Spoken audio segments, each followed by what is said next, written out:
Marina's heavy breathing guides me as we slog our way uphill, the previous light mist having now morphed into a thick and dreary fog. I cling to the chained railing as I stumble my way up the trail of rocks. It's the only protection from the sheer drop-off beside us. Jeez. All it would take is one slip for me to take a nosedive into the valley below, and I wouldn't even see it coming. Turns out, the fluffy and enticing name Angel's Landing doesn't come with the relaxing stroll Marina was hoping for. This feels more like a ghastly death march, my sweat-drenched legs feeling like pudding under the anchor that is a measly 5-pound backpack. No one else on the shuttle even bothered to attempt the hike alongside us. I attempt to form words between pained breaths, feeling like the rock is being smashed into my lungs with each step. We should turn back. Can't see Jack. It's not safe up here. What? She sounds like she's doing about as well as me, echoing the same lung-puncturing gasps. But we're so close. There's no way we're not almost there. We stop, collapsing against our knees as we try to catch our breath. Not gonna mean a whole lot if we end up falling off a cliff. I thought you're the one who wanted to do this so bad. Every couple of words are punctuated by her gasping for breath. Yeah, but... Amber, please. Let's keep going. Her voice is a whimper, fragile and meek. I fold. Okay. Marina has a way of making me shut up when she wants to, whether she knows it or not. Today, it doesn't make a difference. I'm not going to be the one who makes things worse. She's wrong about one thing, though. I wasn't the one who wanted to hike up here. Gramps was. It gets easier after our break. The trail begins to plateau, and the steepness evens out, fading behind us until the return trip. We're already here. What did I tell you? Marina darts ahead, disappearing into the fog so that she can look at the mythical view that the brochure and I have preached her, and Gramps to me. But if my suspicions are right, this weather and the view aren't going to be very compatible. Falling behind, I step out of the cloudy murk and into an area that offers only slightly more visibility. Marina stands still on the center of the cliff, her hands clutched to her heart. What should have been a bird's eye view of Zion is nothing but a sea of fog. The lush greenery and full valleys are invisible.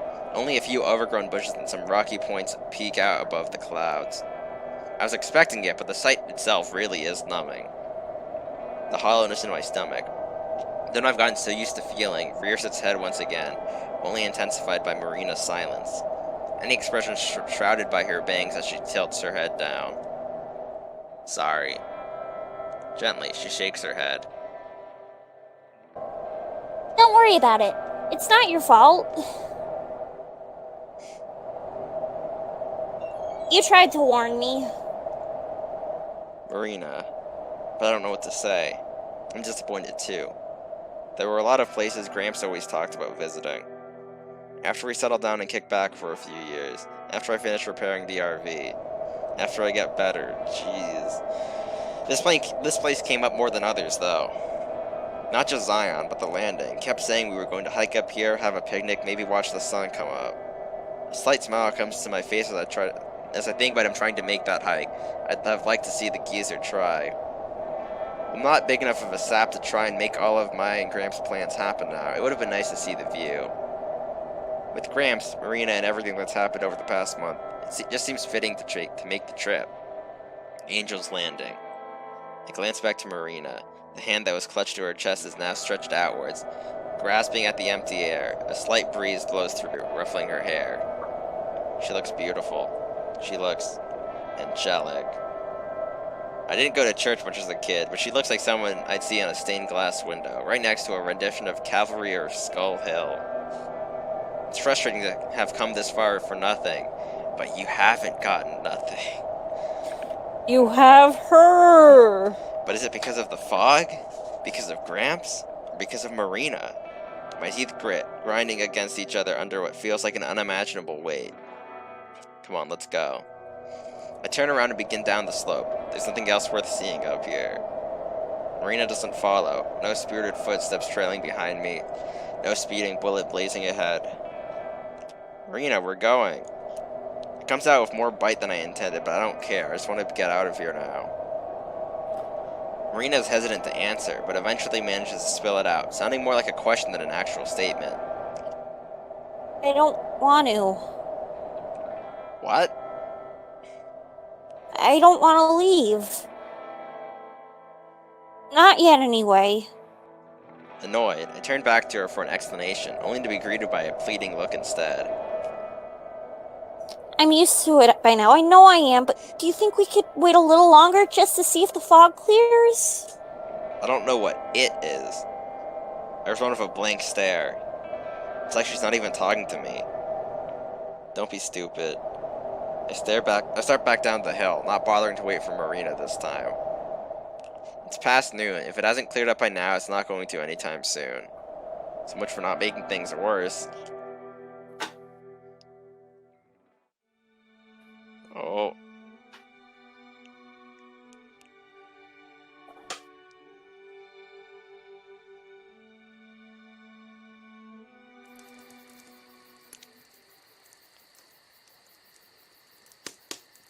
That's a nice picture. Yeah. I nudge the fire with a stick. It doesn't do any good though, as the logs just tumble on top of each other, smothering the already pitiful flame. For a moment, our lot is only lit by a few remaining embers in the pit. Sighing, I grab the bottle of lighter fluid and squirt it onto the ashes.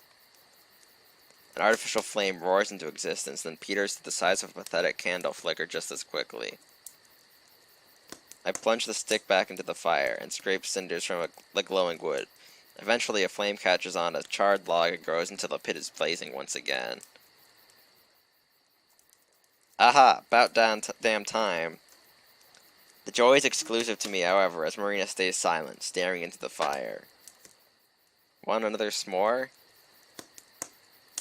She bounces back to life. Yes, please. She catches herself and switches back to broodiness. Sure, I guess. I roll my eyes but can't help a smile on the inside. No matter how hard she tries, she's still the same Marina she's always been. I grab a marshmallow and stick on the end of a bent coat hanger before handing it to her. Without another word, she props it into the fire. Meanwhile, my eyes are drawn to the neglected bag of hot dogs lying behind the chocolate and graham crackers, unopened and ignored. I bought them because I thought Marina would like the variety, but I should have known that she would only go after the marshmallows. She's been devouring them. She opened the bag when we left the store, and it was half empty by the time we got back to the campsite. She clung to the bag like a security blanket the whole way. It's a miracle there are even any left. Shrugging, I take one of the hot dogs out of the bag and impale it on my coat hanger, then put it in the fire next to Marina's. Even when we're this close to each other, there's still an air of tension. The one that's pervaded since we left Arches. Neither of us have addressed it, but the inevitability of the treasure, the thick uneasiness that hangs over us, it's suppressed, but it's definitely there. But it's gotten better since we left Angel's Landing. The stacks were a peace offering of sorts, I guess. Although I was pleasantly surprised that she ate so close to me, even the other 3 logs around the fire pit. I fix my gaze on the flames. The dog is slimy, oozing with condensation that drips and sizzles in the ashes. Oh god, it's a fire! It's a fire! Fire! Fire! Marina's coat hanger whooshes over me like a spastic comet, the marshmallow now just a smoldering ball of inferno. Here, give it to me. It's on fire, Amber! Fire! I can see that, just give it. She panics, squirming as her precious marshmallows burns before her very eyes. Alright, just don't hurt yourself, please. Frantically, she passes me the wire, biting her nails as if to try to blow it out. Soon the fire clears. The marshmallow, once white and fluffy, is now black and charred. Aw, now it's ruined. It's no big deal, you can still eat it. Preparing the s'more, I break it apart the chocolate and cracker, then squish the marshmallow between them. Ew, gross. But it's all black at the stuff. Hey, don't knock it till you try it. Honestly, I think I might prefer it burned. It's so... You. It's like the coffee. She gives a nervous laugh. Here, just try it. Marina stares at the s'more and gulps. Fine, but only 'cause you asked. Closing her eyes, she opens her mouth wide. Wide open. This time it's my turn to gulp. I shuffle back. Suddenly trying to avoid eye contact and once again failing, I pop the s'more into her mouth and let out a restful sigh. Like bubblegum, she munches it in the corner of her mouth, intently trying to dissect the flavor in her own cute way. So? Her eyes grow wide in shock. It's good. Right? Doesn't it give it a nice smoky flavor? It's a little bitter at first, but the marshmallow gets really crunchy. Oh, good. I told you so. You just gotta give these things a shot. I can't believe I had my first s'more and found a way to make it better in the same day. I feel like that would take most people like a bajillion years to find out. Wait, so Marina had never had a s'more before this day? Hey, it's try having like one of those backyard barbecues with like 5 kids. Like, I'm pretty sure that would be hell for like a parent to try to do. I mean, most barbecues or times I've had s'mores, there were a bunch of people there. But I'll take your word for it on that. Yeah.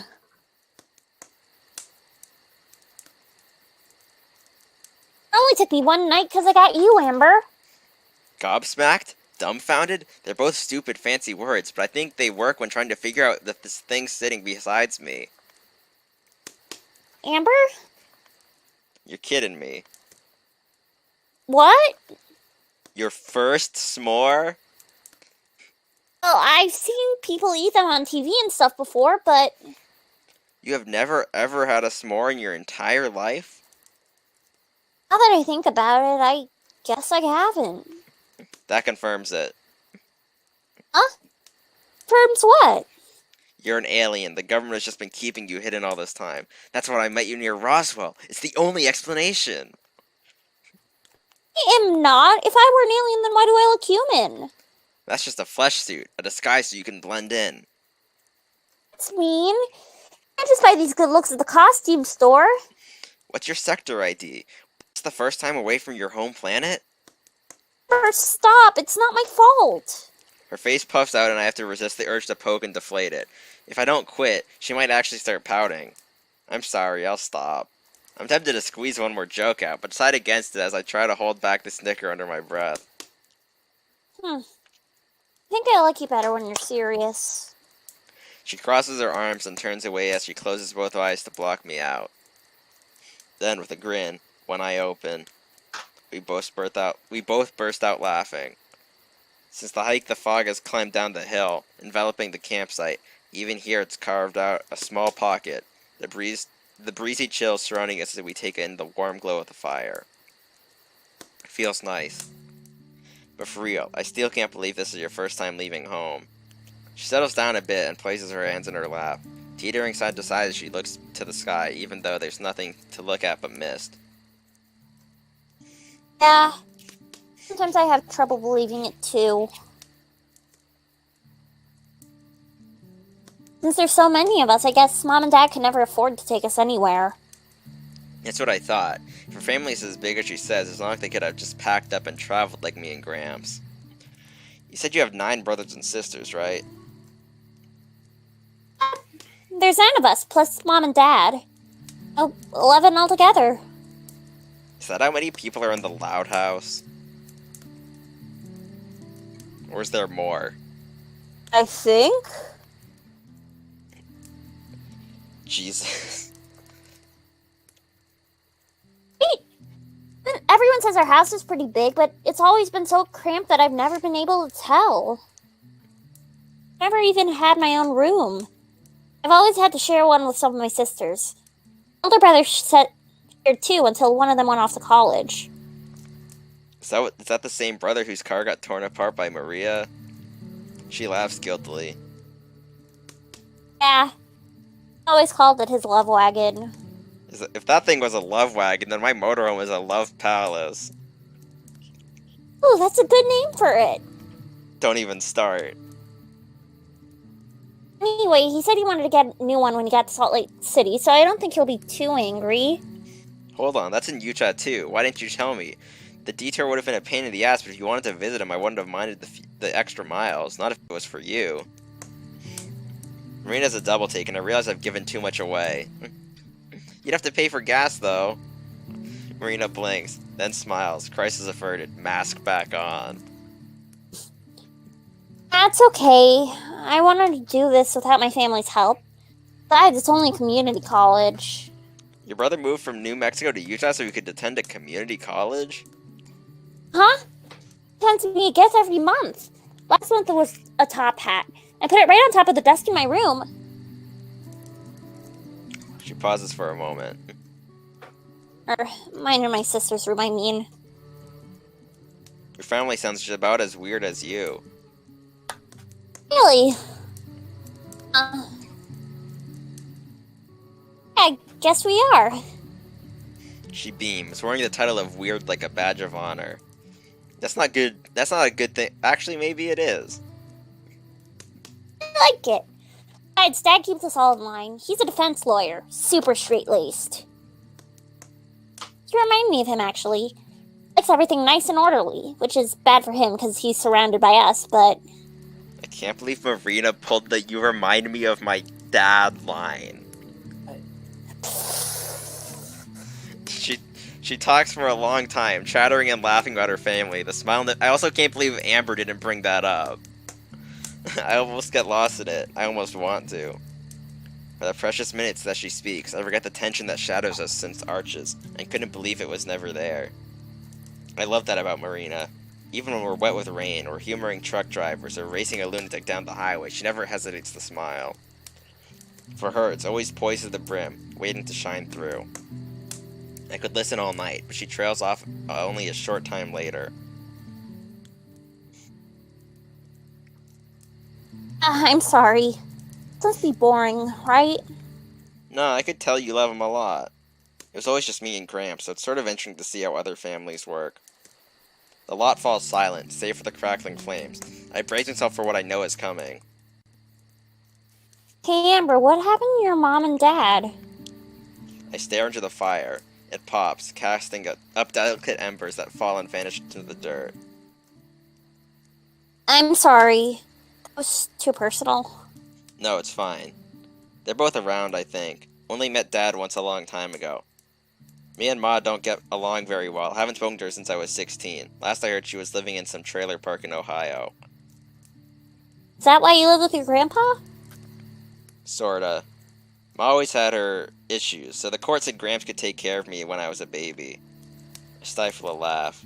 Not that it did any good. The geezer had the bright idea to haul me around the Midwest and East Coast for half my life.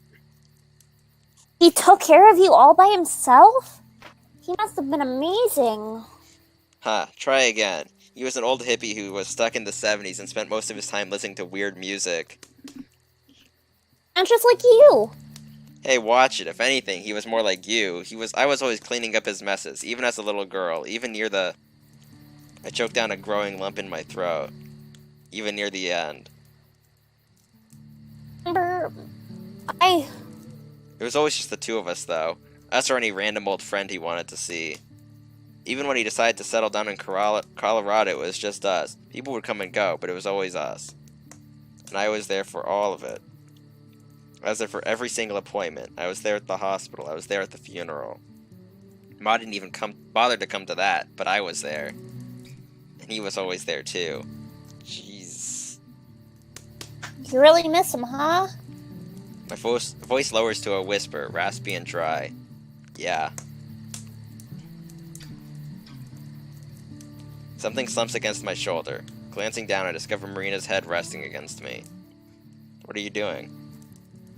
Nothing. She looks up at me. Me to stop? Nah, keep doing it. Okay. We should turn in soon. We have a big day ahead of us.